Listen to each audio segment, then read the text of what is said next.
All right. Hi, everyone. How is everybody doing? Have you tried some quality Greek food, I hope?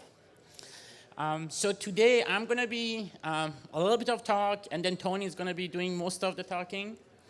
And primarily, we are going to talk about ZPrize 2023 a little bit and future of ZK hardware. And Tony and his team that participated in ZPrize last year and this year is going to show his results on track 1A, I believe, for MSM on FPGAs. And the purpose is to show how he has improved his own proof generation system year over year. And really, the idea is when we talk about ZK hardware, you see that the proof generation implementations on hardware are improving, every generation 2 to 4x. And also the hardware is improving itself in terms of the compute power. And we are going to kind of put that in perspective when people think about designing more application-specific ASIC type of silicon to do hardware acceleration. Now, in terms of ZPrize 2023, so the competition just ended. For people who don't know what ZPrize is a competition that aims to advance the science of zero-knowledge cryptography. And the thing that's unique about ZPrize is every entry on that participate in ZPrize, all of the information is public and open source.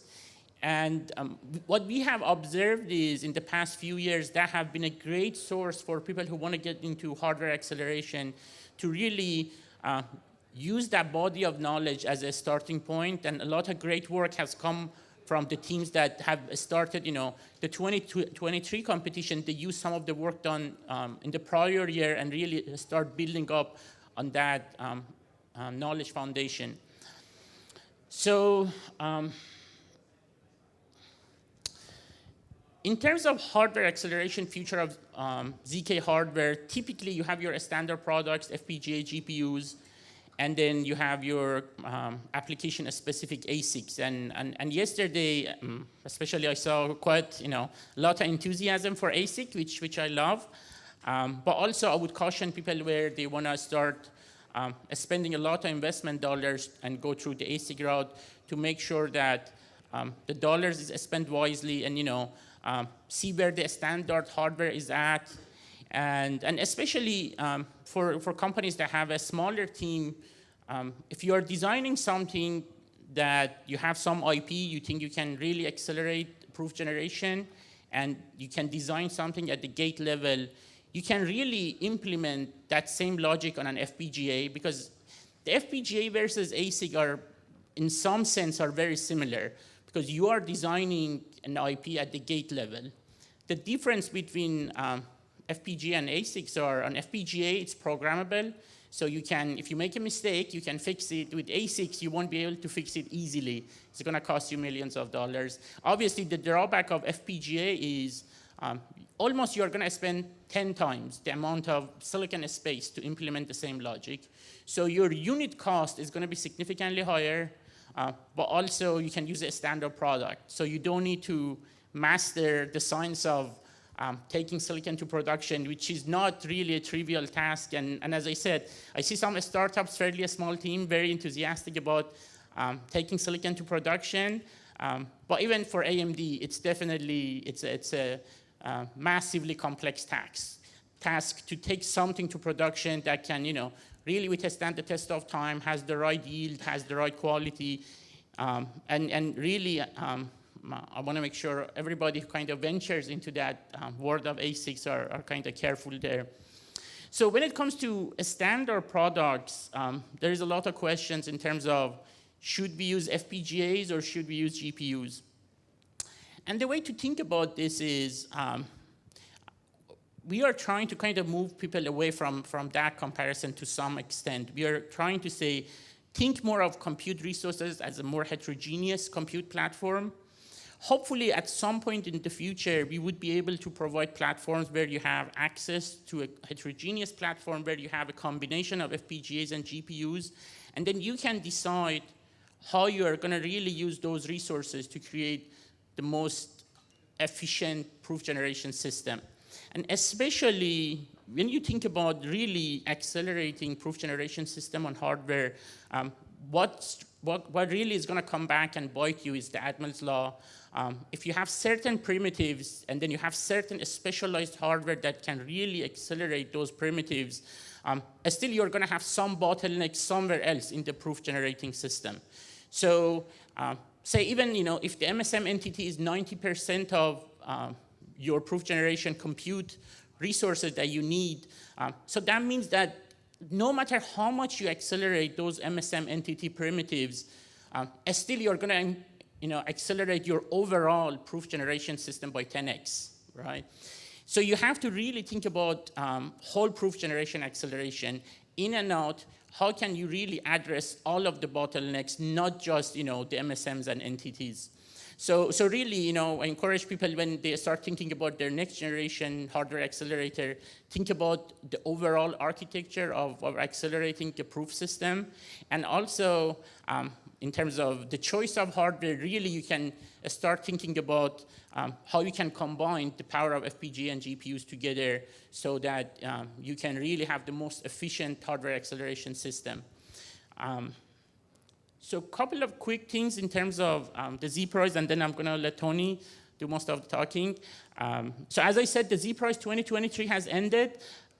Two types of FPGAs we provided for ZPrize this year, the U55C and U250, which are really powerful FPGAs. For next year, we are aiming to hopefully double the amount of resources that you see here. So you're going to have more compute power, more memory, and we expect to see more interesting results coming in 2024. But for this year, certainly I think the entries have been very interesting, and we are going to announce the winners at a future date. But for today, Tony is going to show the work he has done this year and compare it to what he did last year in terms of accelerating MSM on FPGAs and how much that has improved. And kind of, before I pass it to Tony, one last thing really to think about it. Every generation, if you are improving your proof generation acceleration on hardware by, say 2 to 4x, and then your hardware is going to improve 2 to 4x, so your proof generation on a standard hardware is going to be an order of magnitude. And then if you do a specialized hardware, ASICs, and it takes 2 generations, now all of a sudden you're competing with the standard products that are 1 to 2 orders of magnitude faster than where you started. So you really have to be careful when you're spending that type of CapEx, where the ball is going, and is your hardware is going to be competitive in terms of the speed, the efficiency 4 years from now, when the proof systems have improved, when the hardware has improved 2 generations. So it's really something to keep in mind. So with that, I'm going to pass it to Tony. He's going to show his results and how he has improved his MSM acceleration on FPGAs, and hopefully we'll see how they're going to do in the competition as well. Thanks, Hamid. Is this working? Is the mic working? Oh, okay. Hi, I'm Tony. I'm going to talk about FPGA design that uses so-called batched affine EC addition to make MSMs faster on FPGAs. So a bit about us first. So this is a collaboration between myself and Niall, who was the winner of last year's competition for GPUs. So we actually met during the precursor to this event, which was the GPU masterclass that Ingonyama held last year in September. And while eating some pizza, me and Niall started talking about ZPrize, and he told me that he wanted to do a FPGA submission this time, and he had a really good idea of how to do it, but he doesn't really know how to do it on FPGAs because he hasn't worked with it before. And that's where I come in. So basically, I was responsible for most of the code and the low-level details, and Niall was the architect for the design. So first, I want to just touch on what the problem is. So the multi-scalar multiplication. It's just the sum of points and scalar products.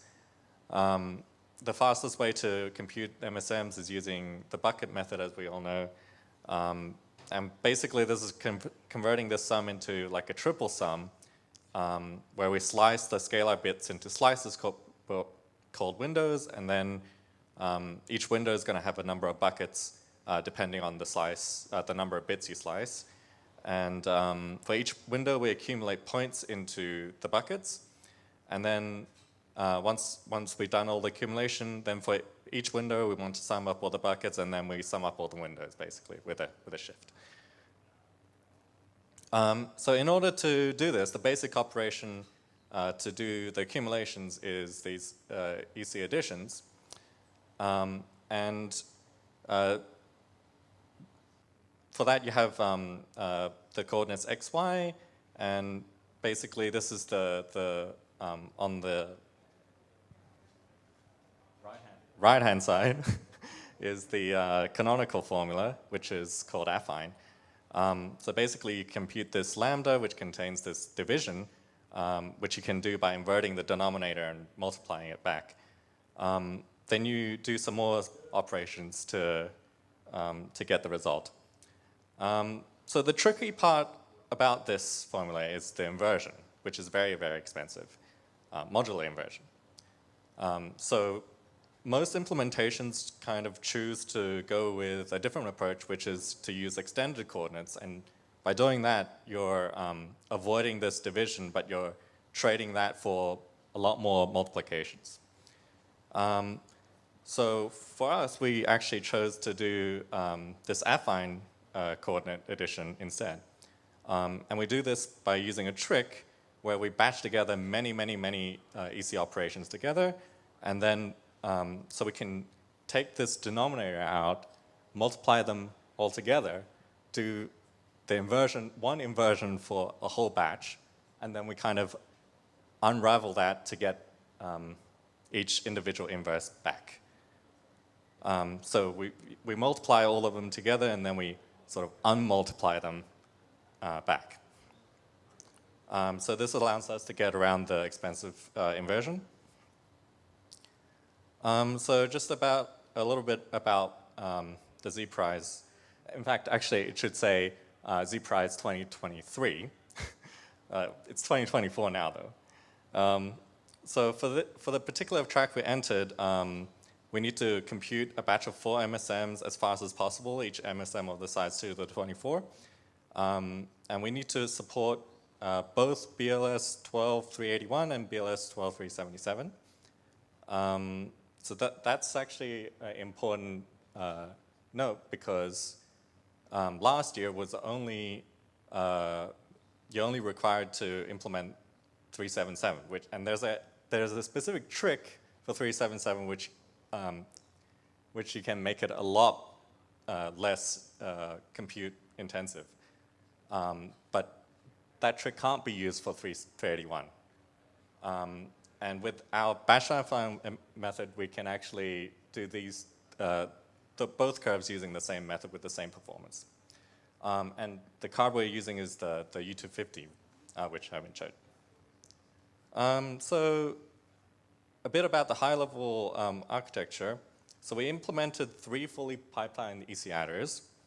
So each EC adder is capable of computing 1 operations every cycle. And we fit 3 of them on the device. Each EC adder has some control logic and memories for the windows, and we group all of that into 3 compute units, it's called CUs. And each compute unit is able to compute independently and also in parallel. The compute units all access this single shared inverter unit. And for each compute unit, the points in the scalars first flow through this slicer, which determines which buckets the point will accumulate into. And then it flows through this collision handler, which I'll talk about in the next slide. Then we index into the window memories, get the buckets, and then send that to the dispatch, which eventually flows through the inverter and then into the EC adder itself. And then it gets saved back into the window memories. So our design only does the bucket accumulation phase on the device. We actually transfer all the bucket data back to the host and do the rest of the computation on the host, but it's actually a really cheap to do on the host, so it doesn't really cost us. But it does mean that we have to transfer around 8 megabytes back every time. So zooming in, so this is the control logic that I showed in the last slide. So when the scalars and the points come in, we tag the point with an ID, and we save the point into a cache. And then when we slice the scalars, these tags are associated with each, like the slices turn into metadata, and we associate each of these with the tag. And it flows through these collision handlers. And I'll just briefly explain what collisions are. So when we dispatch a bucket to be accumulated from the window memories, we can't accept a new operation that will accumulate into that bucket until the result had been written back. And because of our inverted design and EC adder latency, it takes around 3,500 cycles for that operation to get dispatched and then come back and get written back. So there's a long time where you can't actually accumulate into the same bucket. So in order to handle that, we need to have this collision handlers, which essentially locks the bucket and then reorders the operations as they come in, so we can find a new operation that is allowed to be dispatched. And basically, you can think of this as kind of like out of order execution. So we're like reordering the operations as they come in. And once the operation is dispatched, operation that is allowed to dispatch, we then get the tag that we originally saved, and we use that to index into the point cache.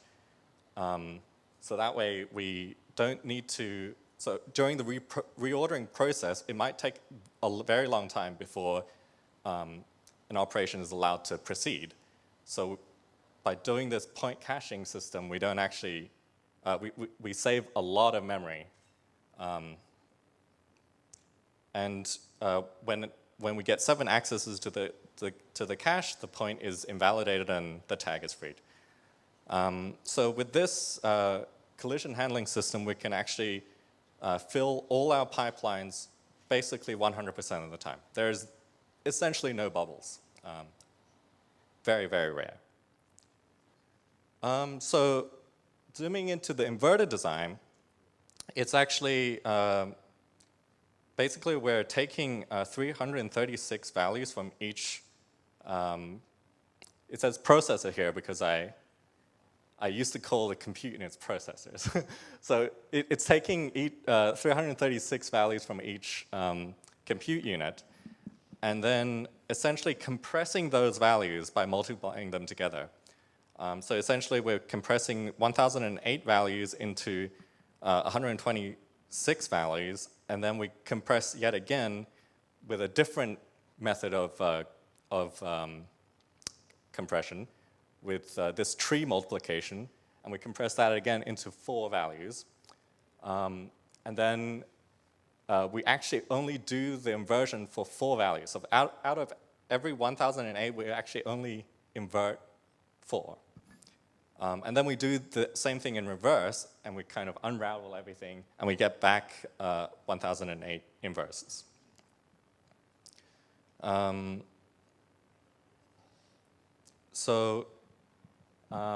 Our results, so we ended up submitting a 250 megahertz clock frequency design to ZPrize, and that basically, with 3 EC adders, is about 2.5 times faster than last year's winner of the FPGA track, which is, I wanted to clarify that that's not me, that's Hard Camel Jane Street, I think.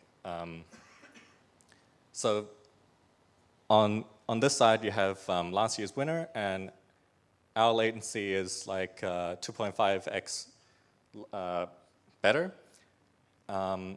And what's interesting is that we get the same performance for both curves. If you had used the same sort of design that was used last year, the BLS 12381 would be like double that. So that's why I think the batch I find is really cool. And also, we originally planned to do 400 megahertz, but we ended up running out of time. So, in fact, basically, I rewrote like most of the code the day before we had to submit. So, essentially, we were only able to get 250 megahertz, but actually, everything I showed you, we have already verified that it works at 400 megahertz individually. But when we put them together, it's another process of iterative process of improving it and debugging it and all that. But I think it's actually very easy for us to get to 400 megahertz. It's probably around 2 weeks' work, but I'm pretty burnt out. So, and then with some more future techniques that we can apply, we can actually get that down, the latency down another 2x. So essentially, we can do the whole batch of 4 MSMs in under 1 second, which is I'll talk a little about what the future works. And on this image, you can see like the physical mapping of our compute units onto the hardware. So like the blue is a compute unit, the green is a compute unit, red is a compute unit, and then the inverter is in yellow. And then our ingress and egress units, which takes the scalars and from the PCIe from the host, and the egress saves it back to the host.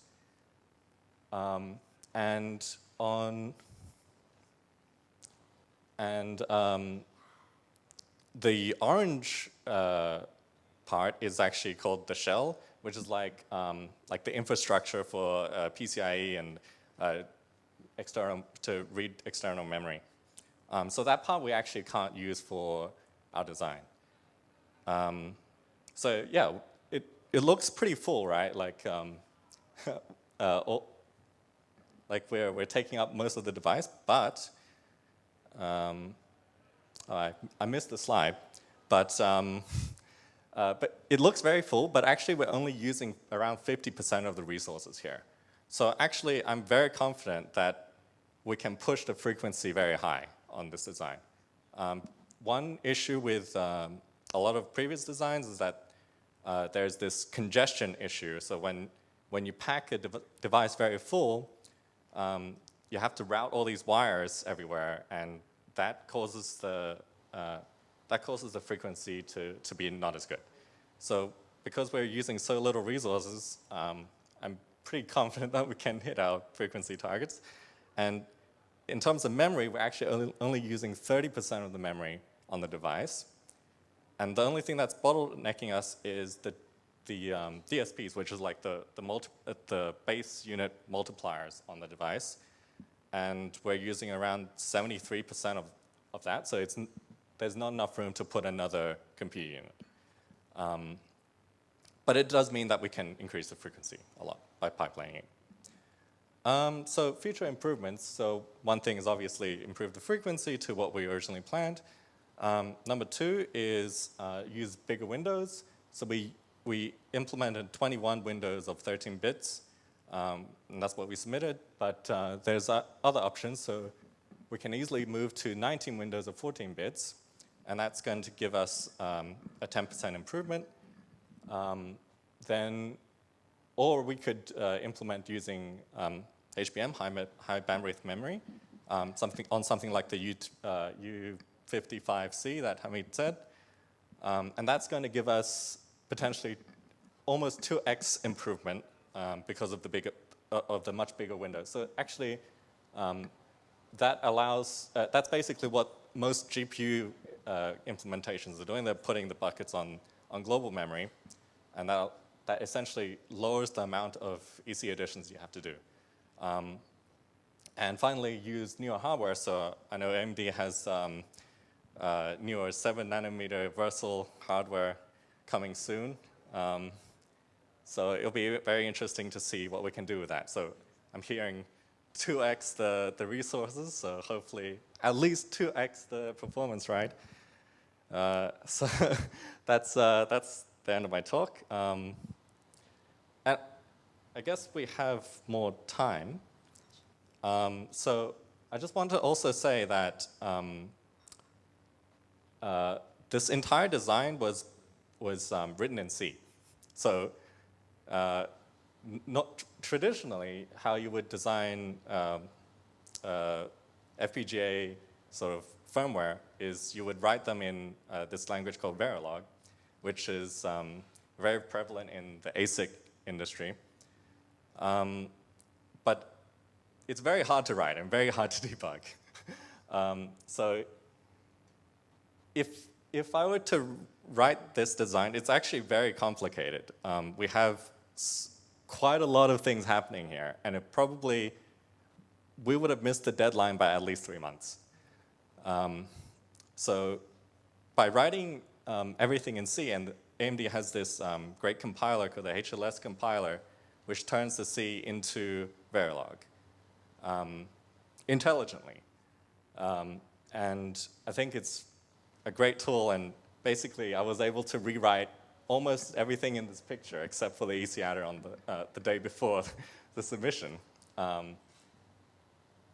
and still get it in time. So the only thing that stopped us from getting to the high frequency was basically after this rewrite, we only had like 24 hours to get another iteration of compile cycle over. And the compile cycle for turning Verilog into FPGA binary, that takes tens of hours. So I only had one compile cycle left. So that's why I chose a conservative frequency of 250. 250 is actually not very high on this device. But I think with the 3 EC adders on the device, it's actually a pretty good design anyway. So yeah, any questions? Thank you, Tony. Thanks for sharing your secret sauce. So Hamid, please come back onto the stage again, and we welcome questions to both Hamid and Tony. Anyone? I have a question for Tony. You mentioned that you're doing 4 inversions using probably the Montgomery trick. Mm-hmm. Yep. Is there room for like even reducing it further, or 4 is okay, that's a great question. So why 4 instead of 1, right? Yeah, exactly. Okay, so the reason for that, and I think that this comes down to the reason why I don't know anyone else who have implemented batch define on hardware or GPU by that as well, is because of the latency of a multiply. So as we build this tree, right, when we multiply things together, as we build this tree, each level, on the base level, we have a lot of parallelism that we can multiply our fields together. But as we go up in the tree, as we approach the root, we get less and less things we can do in parallel.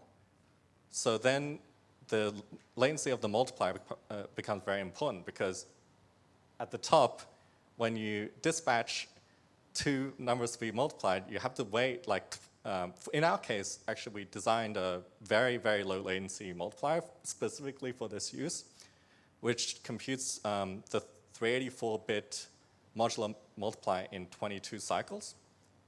And I believe I heard yesterday that in Ovatana's talk that they have their BN254 multiplier as, I can't quote the exact number, but it was at least double that. But our multiplier is at least half the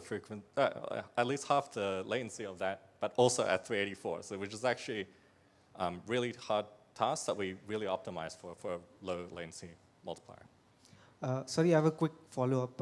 Have you also how does this performance scale if you go towards, let's say, 2 power 28 or 2 power? Okay, that's also a very good question. So it scales linearly, completely linearly. There's nothing that prevents us from going to extremely large MSM sizes other than the external memory that is used to store the points. In fact, we can stream the scalars from the CPU memory directly into the device without buffering it. But we do store the points on device.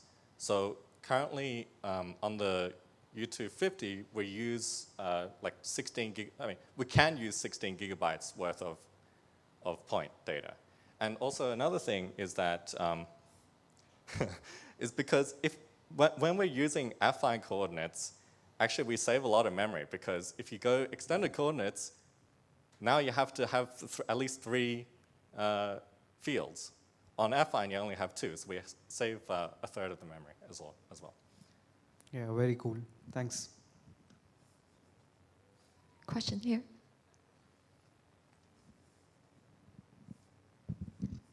Hi, very nice work. One question related to because I suppose you provide scalars over basically PCI Express link. So at which point that becomes the bottleneck? Because if you speed up this twice and then you run at 400 megahertz and so on, you get to the point that you cannot provide the scalars at the rate, at least with this board, at the rate the computation can be done. So I say we can provide the scalars through PCIe, but actually in our submitted design, we buffer it on DDR. But that is a good question. So I believe, so currently for every point and scalar pair we ingest, we need to do 7 EC operations. No, 7 times, 21, sorry, 21. So our throughput, our compute to data transfer throughput is 1/7. So there, I think about, in terms of actual numbers, we can tolerate about 2x increase in performance in frequency with the current data transfer rate. Then we need to go, if we need more than that, we have to go to HBM. Yeah, hope that answers the question. Yeah, I mean, that's clear. But the question, I mean, okay, this is still fine. I mean, HBM is okay. But if you count the end-to-end latency, you have to bring it, like whether you bring it through HBM or through DDR, I mean, you still have the PCI Express link as the maximum bandwidth. And in this particular case, because it's like a Gen 3 by 16, like the maximum you can get is roughly 12. And even that is kind of a pushing the limit, like 12 gigabytes per second of the row transfer. So if you're consuming the reduced scalars at a higher rate of 12 gigabytes per second, so 12 divided by 256 bits. So that's kind of your imitation of the whole thing. Yeah. Irrespective of the memory that is used. Yeah. Next generation will be Gen 5 by 16, he says. Yeah, this is what we are looking for, really. So a factor of 4 increase, right? Yeah. A factor of 4 increase in bandwidth. Yeah, so hopefully for next year, we get you guys Gen 5 by 8, 2 of them, so you get, by bifurcation, you get Gen 5 by 16, so that hopefully should eliminate that bottleneck for next year. Yeah. But currently it's not a bottleneck, and we can tolerate around 2x increase in frequency from what we submitted on the same hardware. Great, great. The comment to this, because in also many other designs, particularly like NTT and stuff, the limitation is really the I/O. So the computation can be done much faster than actually the data can be transferred. So this is really like... Yeah, so we are looking forward for next year to see what you guys can do with much more higher bandwidth to the host. So hopefully we'll see. Great, thank you. Hey, Tony, good day, mate. Very good talk. So first of all, I just wanted to ask if you use the sign bit trick with scalars that Yes, would we do. additionally... Okay. So I say 13-bit windows. Really, it's 12 physical bits and 1 sign bit. Awesome. Another thing is, I saw your blog post about AI engines. That's also something that we wrote about. Do you envisage transferring this design? So, I do also want to say, in fact, we might also collaborate on a blog post later about that as well. So AI engines is great because they have really high theoretical throughput for usage for modular multiplication. However, the tricky part is how can you get that at a low enough latency so you can push that towards the limit of the theoretical performance. So if you want low latency, then AI engine is not good for that. If you want high throughput but high latency, then that's great. So a thing about our design is that we tolerate a huge latency. So it's about 3,500 cycles from when we dispatch to get the answer back. And we can tolerate much higher than that as well. So we can tolerate probably double that. And then we can use the AI engines with much higher latency. However, I got to add that these multipliers you see here, when used in the inverter, these have to be low latency. So that's where AI engines plus the programmable logic in the FPGA, they have to work together to solve this problem. I mean, at Ulvetana, we had one blog post about that, and this is exactly bottleneck that we hit. And in particular, it was really hard for us to implement inversion in AI engines because the latency is even higher. So right. I guess if you venture that line of work, it would be really impressive to see that perhaps working. We kind of gave up. So you definitely want to implement the low latency multipliers in the fabric. Yeah. Nice, thanks. And also, I just want to add, this also leads to the possibility of using both GPUs and FPGAs in the same system. So we can do the inversion on the FPGA and we can transfer it to the GPU for maximum EC additions per second. Yes, and ideally, when you talk about FPGA and GPU together, you don't want to communicate through PCIe. It's going to be direct communication between FPGA and GPU, so you're going to have massive bandwidths there. You have a solution for that, right? So we are working on it for sure. Right? Okay. Thank you. Thank you. Amazing joint work. We're gonna win, I hope. Thanks. I really enjoyed the dynamics between the audience and the speakers. Thanks for interacting with us. Yeah,